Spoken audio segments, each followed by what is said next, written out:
দর্শক বন্ধুরা আসসালামু আলাইকুম। আমার বিড়ালটা মারা যাওয়ার পরে এই বিড়ালটা নিয়ে আসছি, এটা লালন পালন করবো। আর এদিকে অনেক ছোটো মাছ কিনেছি, তো অনেকগুলো একসাথে বেছে নিতে পারবো না, তাই আমি অর্ধেকটাই আমি আলাদা করে নিয়েছি, ফ্রিজে রেখে দিয়েছি। পরবর্তীতে এটা আলাদা করে নিব। এবারে আমি এগুলো এভাবে বেছে বেছে নিচ্ছি। এখান থেকে আমি অনেকগুলো রূপচাঁদা মাছও আলাদা করে নিচ্ছি। তো এগুলো এভাবে বেছে বেছে আলাদা করে নিলে আমি রান্না করব, তাই তাড়াহুড়া করে একটি কাজটা করেছি। আর এক হাতে কাজটা এত তাড়াতাড়ি করা সম্ভব হয় না, তাই মেয়েকে বলছি একটু হেল্প করার জন্য। আর এগুলো একসাথে বেছে নিয়েছি এবং দেখেছেন এগুলো আমি পরিষ্কার করে নিয়েছি, লবণ দিয়ে ভালো করে ধুয়ে নিচ্ছি। পরিষ্কার করে অনেক ময়লা বের হয়েছে, এভাবে বারবার ধুয়ে নিচ্ছি। রূপচাঁদা মাছগুলো আমি পাটায় বেটে শিলপাটা দিয়ে বেটে নিয়ে নিয়েছি।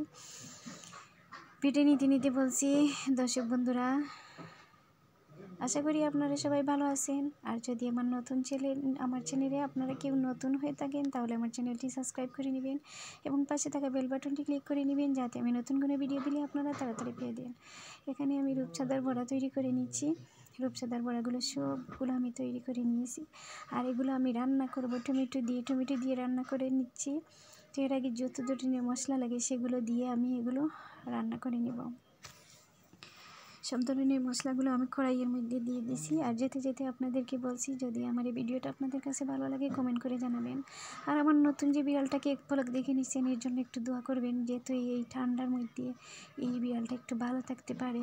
ওর জন্য আপনারা সবাই দোয়া করবেন, আমার জন্য দোয়া করবেন। আমি আমার পুরাতন বিলাইটাকে যেন বলে যেতে পারি। বিড়ালটা আমার অনেক আদরের, অনেক যত্ন ছিল।